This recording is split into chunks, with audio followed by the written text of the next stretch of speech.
let's start out with probably what most people are obviously going to say, and it rhymes with Matt Pike. So that's an obvious answer. You know, Pike's making money now. Let's get somebody else.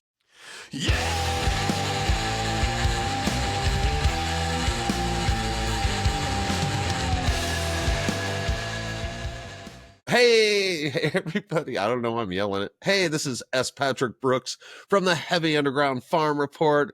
I've got Colin Peterson today. We're going to do something a little crazy. We're going to talk about time travel a little bit, and what if we had to go back in the past and replace some ultra famous guitar players from some of our classic stoner gods, some of those bands that we deeply love. So we're going to go back and switch out some guitar. Back to the beginning. Yeah, we are going to go back to the beginning.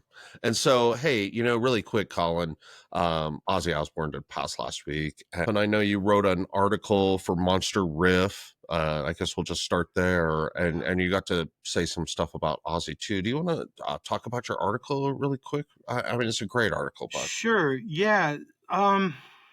So yeah, I mean, God, losing Ozzy's rough. But let's celebrate Ozzy. You know, they had the big show. God, I mean, and he did everything, man. He did everything and then some, you know, we weren't expecting much. You know, the press and Sharon and everybody were letting us all know that Ozzy's in bad shape. He knocked it out of the park, man. Yeah, But that's great. You know, in the same token, I had just played Rune Mountain Fest for Black Throne Productions in Canada a few weeks ago. So I was starting to think about festivals, you know, being involved in Ripple Fest last year. Did the Rune Mountain Fest in Canada. We've got Grand Rapids Doom Fest coming up in October. And I watch all your guys' channels, and I see John Gist and, you know, everybody and Ryan Garney chiming in about, you know, the state of affairs in the festival scene. And I'm like, how do I tie this all together?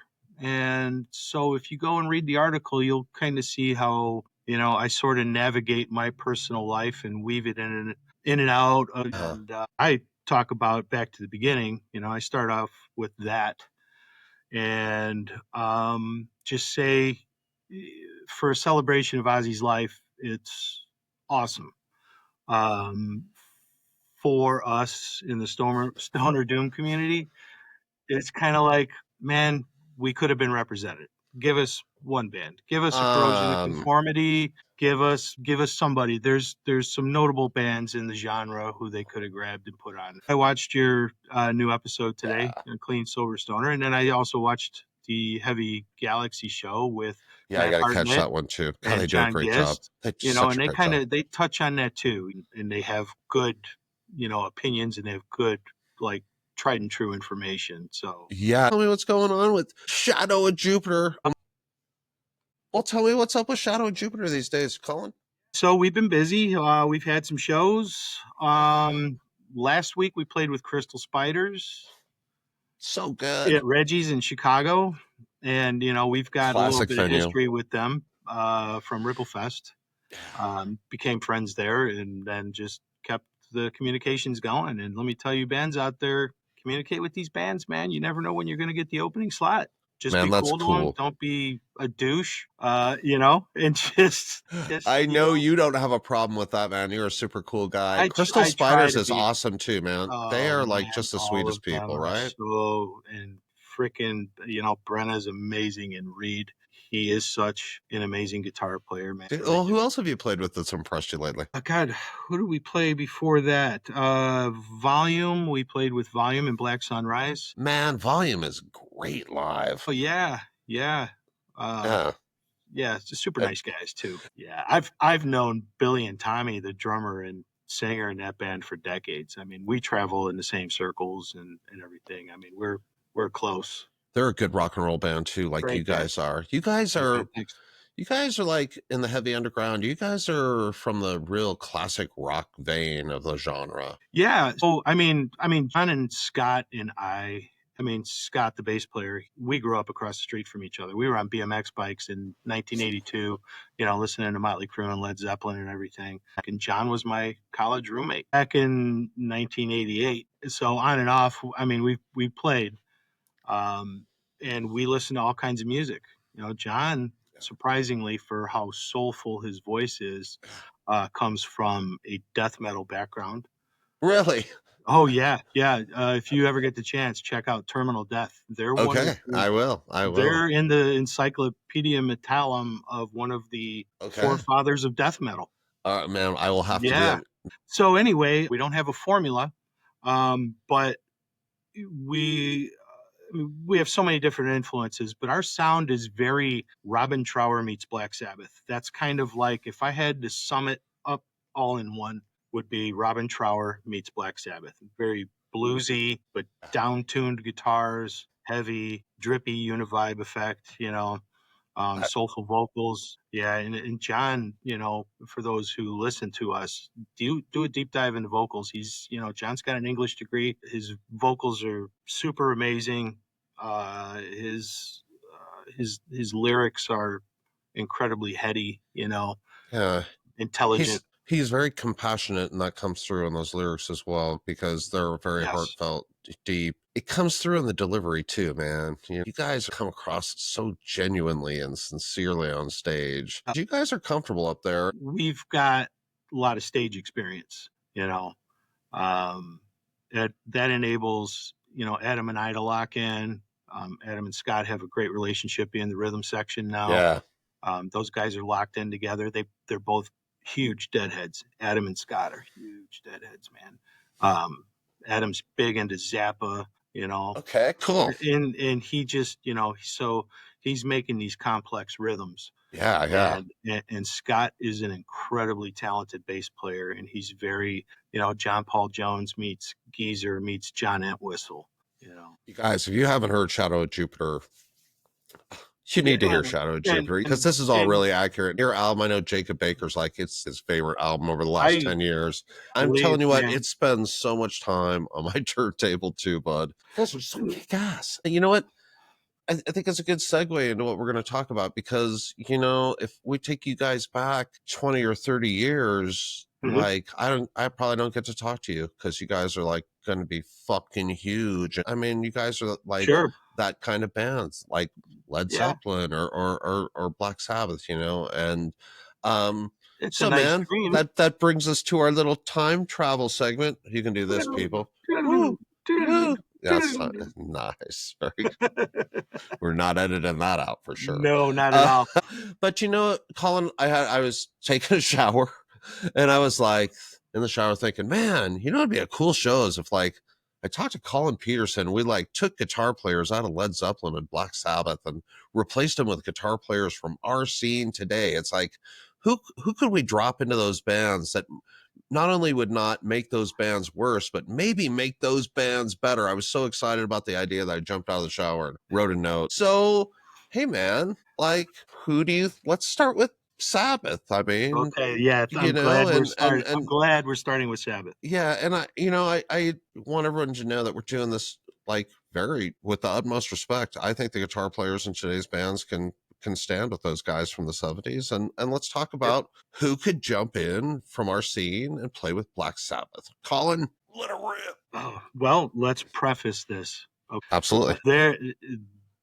There are probably, I don't know, hundreds of quality guitar players in our genre. Yeah. And most of them you could plug into a Black Sabbath situation, I think, and handle it. So I sort of made a list. Yeah, all right, right on. I sort of made a list. But so let me ask you about your list really quick before we jump into it. Yeah. Are you considering just the guitar playing, or are you also throwing in the ability to write a badass riff? Yeah, there we go, baby. I had criteria to meet. I'm just going to shut up. Yeah. You go ahead, buddy. Well, okay. So let's start out with probably what most people are obviously going to say. And it rhymes with Matt Pike. I was going to say it probably sounds a lot like Matt Pike. So that's an obvious answer. But you know, Pike's making money now. Let's get somebody else. You know, let's talk about a few more before I give my I like top two. Okay. Um. So first guy I wrote down was Pike. Obvious. All right. And then I'm gonna go with either Pepper or Woody from COC. You could plug them into Black Sabbath, 68, 69. You know, they'll run with it. Just Oborn from Electric Wizard. Obvious. Um, Yeah, but great yeah, choice. and honestly, and I hope that those of you watching this video will type down below who you would put in, Yeah, you know. right? Hey man, so do you think the Let's make guitar this players you've interactive. talked about right there on your list so far, do you think they can handle the softer, mellower Sabbath Cadabra type things? Well, see, I mean, that's I'll let you go. I'll let you go. that's where I think they could. I think they could. Next on my list is Chris Babelis from Acid Mammoth. Acid Mammoth are super Sabbathy, man, Yeah, they are. and uh, and I was fortunate enough to play with them up in Canada. Yeah, that had. Not to name drop or anything. I mean, it's cool, and I'm Please going to name talk drop at about it. will. Yeah, for sure. That's what we do We here. encourage that. All right. Next on the list, and so this is kind of where it gets weird. Like, I'm a huge Sabbath fan, and I've listened to Sabbath ever since I can remember. Um, eh, but like, there's the type of Sabbath that I really like, and there is actually one band that I am in love with that they write zero suck songs. And if you're in a Sabbath mood and you kind of want to bypass all the bullshit, hit Church of Misery. Yeah, I love Church of Misery. Any Dude, you're church, right. right? Any Yeah. Church of Misery, like so. But here lies the problem. It's like he has a different guitar player on every record, so I can't just say, Sure. "Oh, that one cat from Church of Misery," because Because there's everybody so many who's cats from Church there's of so Misery. many cats Yeah. in Church of Misery. So they have to go on the side here. Mm-hmm. So for me, I think if I took somebody from our genre, not super duper famous, but highly respected, I'm going with Tony Reed, Moss Generator, and Pentagram. You know, he's currently on tour with Pentagram. He's And a huge Black Sabbath historian on top of everything else. see, Yeah. I did my homework, man. Tony Reed has got to be. We're putting him in the DeLorean and sending Yeah. him to Birmingham, right? I'm not going to argue. That's an amazing choice. Yeah, yeah. So that is my choice. I'm going with Tony Reed for Black Sabbath and the Wake Man, Up Machine. um, no argument on my Right? part. Yeah, man, I wanted to like spar with you there, but there's no sparring with that, man. Who Oh, else showed up on your list that you thought, man, I really like it, but he's just missing just a little bit, or maybe just needs a little more experience, or well, I made a short list. I mean, there's so many guys to consider. yeah. Like, I don't know. I don't know. You Yeah, so know, I here's mean, who I think like we talk about yeah, I this want to kid a hear lot. who you're So thinking. like I really Caleb Reiser and Black Moon Cult have a really good Black Sabbath. But yeah, man, that On my kid, and list. and so I think about him because he's so young. Wow, I think about him in 10 years. He's already got like a really deep knowledge of 70s classic rock, and he really. I also think there's another guy. Oh my God, Craig Carnegie from the Chris Talmuth Experience. Is Oh, another I'm familiar with them. yeah, he's Are they from Scotland? yeah, they Yeah, are, man, and he's another classic rock guitar player that I could think could fit in with yeah. Sabbath, or maybe when I think about Craig, maybe I think a little bit more like about the second band we're going to talk about. That's where I would put Caleb as well, because Yeah, Caleb's not just he's not just a doom riff guy, you know. no, definitely not. They Absolutely. he's all over the place, man, and that comes out in his playing. And I think his songwriting and his phrasing and his guitar solos is a lot more flourishing and not so much Iommi. It's a little more expanded, you know. Yeah, We can start getting into prog and stuff with Caleb. So here's what I've Yeah. been thinking, Colin. I've been thinking, like, we've with the heavy underground definitely lived through the age of Black Sabbath, but there has been an evolution over the last few years. Mhm. And it seems to me that we're entering the age of the band what we're going to talk about next, and that's Led Zeppelin, with some heart thrown in there too, because I think we're finally seeing the ladies start to come out in the heavy underground in a bigger, more into the forefront a little more. Not that we didn't have classic women in the heavy underground before, because we certainly did. Right. But to me, it's like, man, it's starting to sound like Zeppelin out there a lot, and like in the best way possible. Bands are a little more experimental. Yeah. They're moving into some of that cool kind of psychedelic stuff that Zeppelin really specialized in for me. So, Yeah. Yeah. I yeah, couldn't your agree thoughts on more. that? Yeah, go ahead. I'm Yeah, sorry. yeah. I mean, bands are definitely reaching out. Uh, I think a lot of the influences are trickling down. Um, I just, I think yesterday I sent you that Earth. Yeah, Black I got to Sabbath. get to it. Oh, No, that's okay. That's okay. When you listen to it, you'll understand where I'm going with this. cool. Um, so before Black Sabbath was Black Sabbath, they were Earth, and if you listen to the demos from Earth, it's not that heavy. Okay. I believe it. So the story goes, the lads from Earth went to a Led Zeppelin concert. Oh, really? Yes. And so, there's the Birmingham tie-in with Robert Plant and John Bonham, and then the guys in Black Sabbath. There's actually, not actually, it happened, but there's no recording of it. Robert Plant, John Paul Jones, and John Bonham went in the studio with Black Sabbath way back in the day, Oh my and God. they said that Bonham's favorite Black Sabbath song was Supernaut, and so Bonham got to play Supernaut with Black Sabbath. I'm like, I'm literally getting chills just thinking Could about it you alone. imagine having a recording of that? Could you imagine Zeppelin and Sabbath doing a split album? Oh man. Todd, that's what I want you to work on. No, I'm just kidding. So, anyways, where I'm going with that is they saw Led Zeppelin, and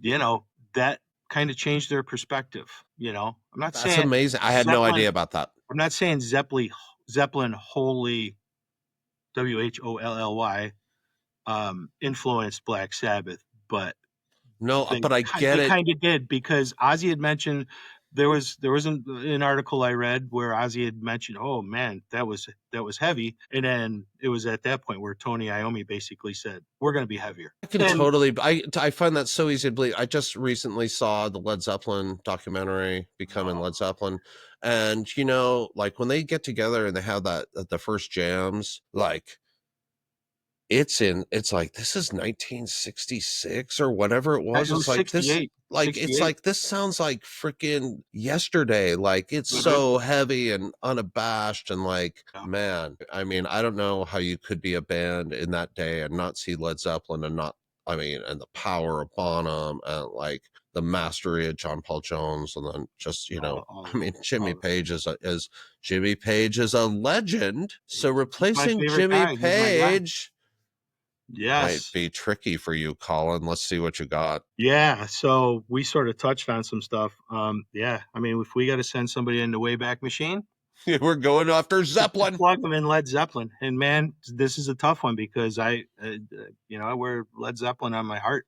Yeah. And to understand Led Zeppelin, specifically Jimmy Page, he wore so many different kinds of hats. Um, he was brilliant in the studio. He was a studio musician. Let's see if I have any notes here. Uh, yeah, Yeah. creativity musically and in the studio. Wrote complex arrangements. Yep. Used alternate tunings in the guitar. Used different tones all the time. Guitar tones and everything. So this one's a little bit tougher. I mean, we can take a lot of people, like we said earlier, and put them in Black Sabbath, and that's not downgrading Black Sabbath. Black Sabbath had their lane Yep. and they stayed in it mostly. They For did sure. some lighter stuff, but they were heavy as hell, and that's why there are godfathers of doom. For sure. Um, so with that being said, I don't have a long list. I Uh, I thought the Sabbath list was way easier for me too, and I yeah, wrote, yeah. So let's hear. yeah, A matter of fact, I am absolutely I mean, I got like one guy, but go ahead. Who do you got, Okay, man? I've got two guys. We got a short list. I hope they don't overlap. They Let's see. probably will based on your shirt. Oh yeah, dude. Well, all right, all So right. He's let's not the get guy I had on my list, but like I thought Isaiah Mitchell was such an obvious Isaiah. choice. Go So for it, man. He's and so yeah, great. He's so great. I love Isaiah Mitchell. yeah. I mean, Isaiah when he plays, it's and if for those of you who don't know who Earthless is, just by From the West, it's live. It's a live recording, and it Yeah. captures them so Mm. well. And Yes. you will hear Jimmy Page, you will hear Jimi Hendrix, you'll hear Black Sabbath, you'll hear Rory Gallagher. Oh, So Isaiah is a very Jeff Beck accomplished in there, man. guitar player and one of the absolute best. They don't necessarily like being clumped in with the stoner rock genre, but I don't think a Too lot of them bad. do. That's what we are. Unless they come out with a better name, There, we're stoner rockers. Anything from King Buffalo to Church of Misery. And it's everything in between. That's huge. I yeah. say so. I remember the first time I heard Earthless. It was maybe a bit under the influence of some psychedelic drugs. I I know that's very hard to believe for I people. couldn't possibly imagine anything different. But I remember thinking, this is the song, I think, and I'm pretty sure it was God, I think I have the album right here. Hang on. Death of the Red Sea. Oh my Oh god yeah, name. you have I the do Red have Sun. it. Oh, I do have it here. Yeah. Yeah. Violence of the Red Sea. That's Violence it. of the Red Sea. There we go. And so um I was like, this is a song I waited my whole life for. I remember like in high school, I was like, I just wish there was a band that would just like have a kick-ass rhythm section. And then some guy who was a badass guitar player like Jimi Hendrix would just get up there and fucking wail for 20 minutes. And I don't need a bunch of verses and choruses and shit. And then I heard that. I was like, oh, this is happening. This is happening.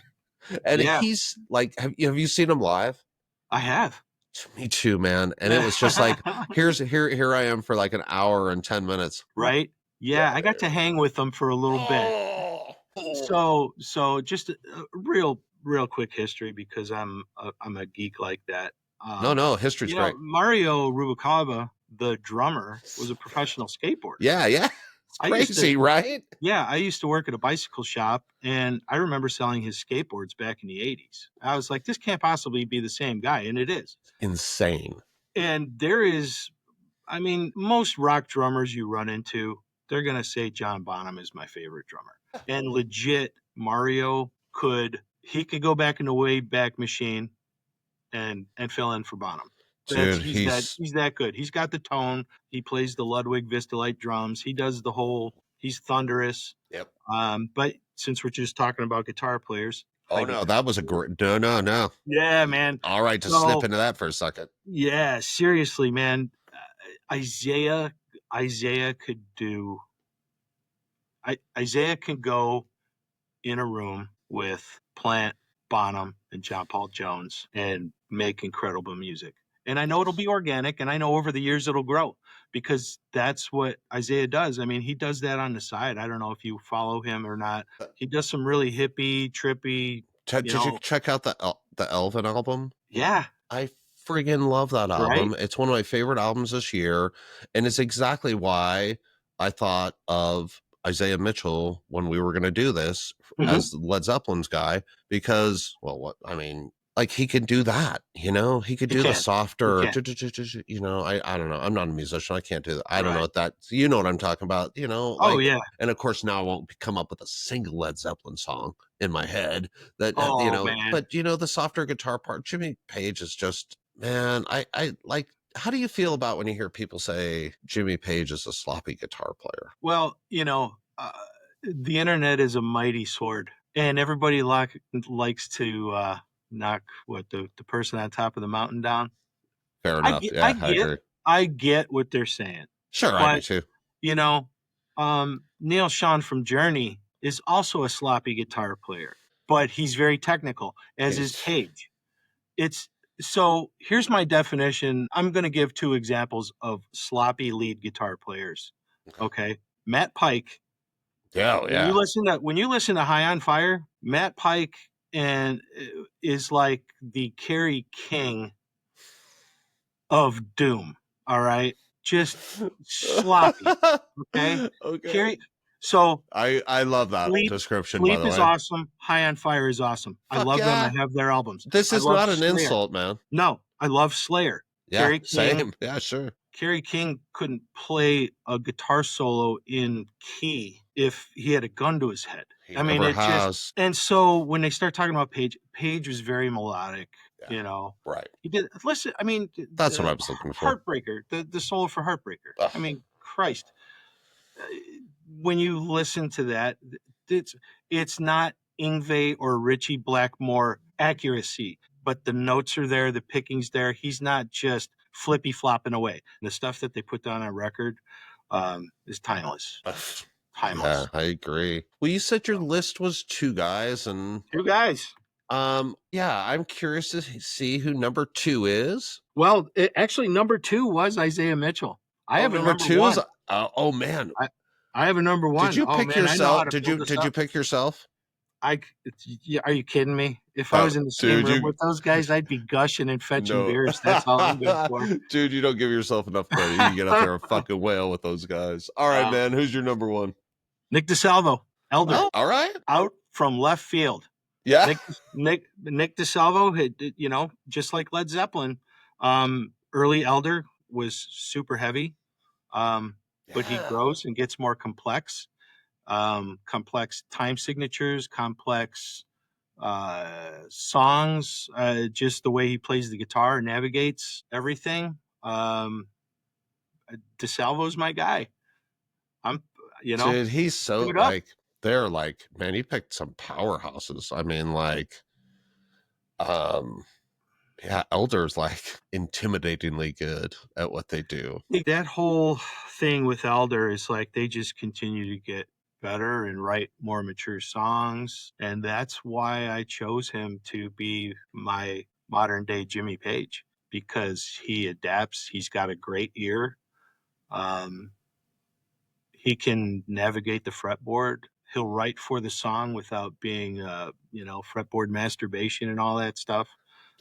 These are all the things you got to take into consideration that I took into consideration when I was asked to present my list.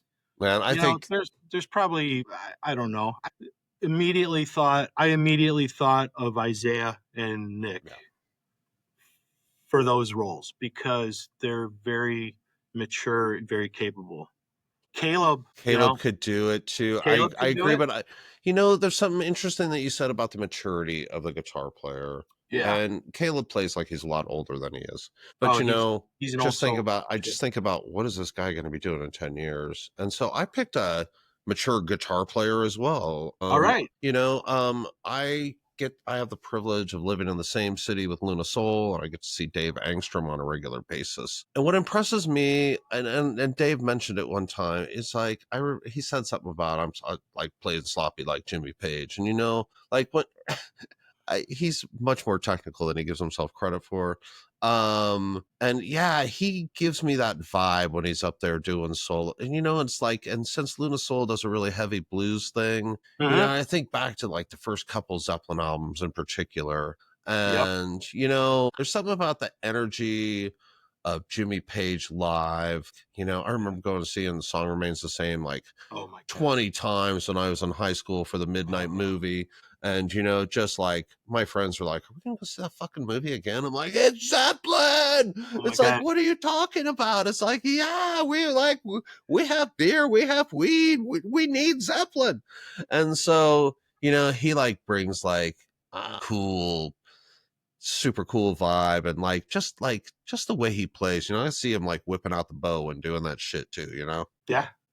So he's fun for me to watch. And I think, as far as more from a feel standpoint, perhaps, but yeah, like that, I really love watching that dude play guitar.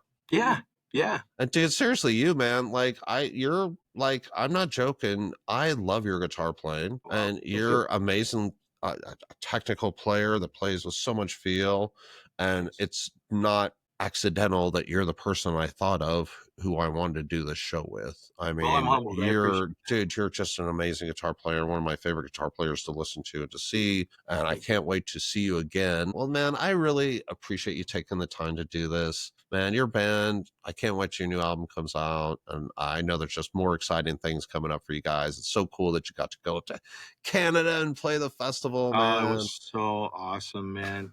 That was so awesome. Well, tell me, man, I like to do this at the end of interviews, and you've done it before too, man. But Yeah. I'm happy to just turn the mic over to you and let you talk about whatever you'd like to talk about for a couple minutes, man. That's awesome that you said that, because in honor of our friend and brother Scott from Clean and Sober Stoner, Monster Riff. Wait, I got to wear my hat for that part. Oh, okay. Okay, right, cool. Bubba. Bubba HUFR for the Clean and Sober start.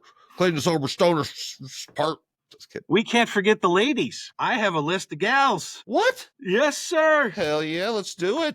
Let's do it. Black Sabbath. I'm going to name the two most obvious, and that's a tie for me.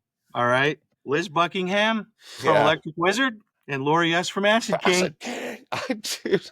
Right? Hell yeah, those ladies are amazing. We're just blessed with like some really great bands right now. Yeah, for sure. And I'm glad that, Scott's really uplifting them, and everybody in the scene is actually doing, you're saying Castle Rat, you got to wait an hour in line just to give them a picture or something. And he did the Faytooth interview. Right. And then I had so Aaron from Execution on. Yeah, ladies, like, and I really hope, and I hope we're cultivating an environment in the scene that women want to come to shows and have a great time and like, feel I hope so safe and happy and know that they can come out and express themselves in a cool environment where people are in our scene pretty generally pretty cool. So absolutely. All right, Led Zeppelin. Dude, Led Zeppelin, Black Sabbath. We did the Black Sabbath. So just to recap, Black Sabbath, the girl power of Black Sabbath, Back in Time, Liz Buckingham and Lori S. Such good choices. So Led Zeppelin's a little tougher, I think, man. Oh man. Yep. And it's not a girl thing, it's no, Led Zeppelin was tougher for the guys too. It's a Led Zeppelin thing, man. I'm still trying to figure their stuff out. However, Gina Gleason from Baroness is such an amazing guitar player, like super technical, has great feel. I've seen her play acoustic guitar. I'm like, you can plug her into Led Zeppelin, no problem. Yeah. That's a great choice. Look, I got to talk to Colin Peterson. I got to get his opinion about some guitar players that I care about. Dude, it's really been good catching up with you too. Same with you. I love you incredibly, brother. Yeah, I love you guys too, man. You guys have been, you in particular, and John and Scott and Adam have been like such a big part of my support system. So thank you. I appreciate that about you. Well, we appreciate that. That means a lot. Hey, this has been S. Patrick Brooks from the Heavy Underground Farm Report, and I've had Colin Peterson from Shadow of Jupiter, and we have completely redesigned the 70s. So thanks for joining us today on our show, man. Hey, you guys have a great week. We'll talk to y'all soon. Yeah!